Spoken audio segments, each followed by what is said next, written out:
This is the Apple Watch Series 9, but I wouldn't blame you if you mistook it for the Series 8.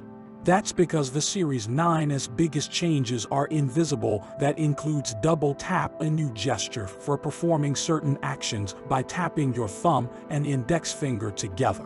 Siri is also getting a speed boost now that it can process certain requests on the device itself instead of relying on the internet.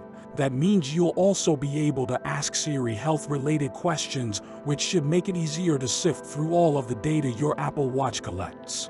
The new ultra-wideband chip inside the Series 9 makes it easier to find your phone with your watch. These changes are intended to make the Apple Watch easier to use. That's critical for a smartwatch because every extra tap and swipe on a screen that small can feel like a burden.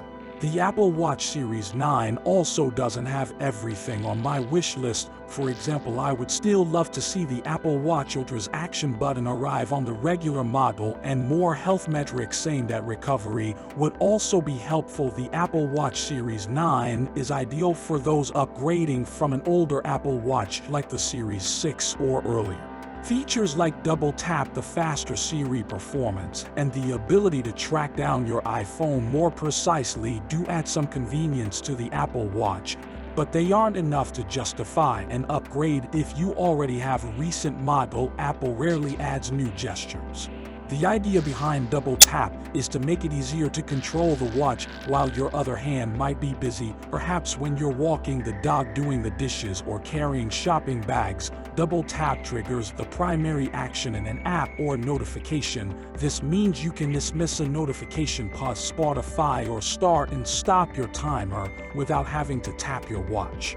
This is just a preview and not the final version of the feature. It's hard to test its accuracy just yet.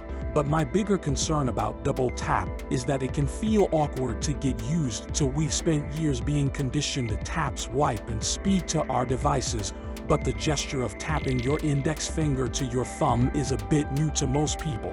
The Apple Watch, the new chip inside the S9, means certain Siri queries can be processed on the device rather than in the cloud, speeding up Siri's response time. That includes requests that don't require pulling an answer from the internet, such as starting a workout or setting timers and alarms. Set a timer for 5 seconds. I would say that was pretty fast. Health data points in Apple's Health app. It sometimes takes a couple of taps to find the information I want, such as my exercise minutes, so being able to ask Siri could make things a lot faster and more convenient. And second, I'm glad to see Siri playing a bigger role in the Apple Watch on a device like the watch that's small and not ideal for long interactions. There's a big opportunity for Siri to shine. The Apple Watch Series 9 has a second generation ultra-wideband chip, which means it's easier to find your phone using the Apple Watch instead of just pinging the watch. You'll now see an estimate of how far away you are, pointing you in the right direction. It's pretty much like locating an AirTag, but it only works with the iPhone 15 and iPhone 15 Pro. So what do you think of the Apple Watch Series 9? Let me know in the comments. And don't forget to follow for more Apple coverage. Thanks for watching, and I'll see you next time. Bye.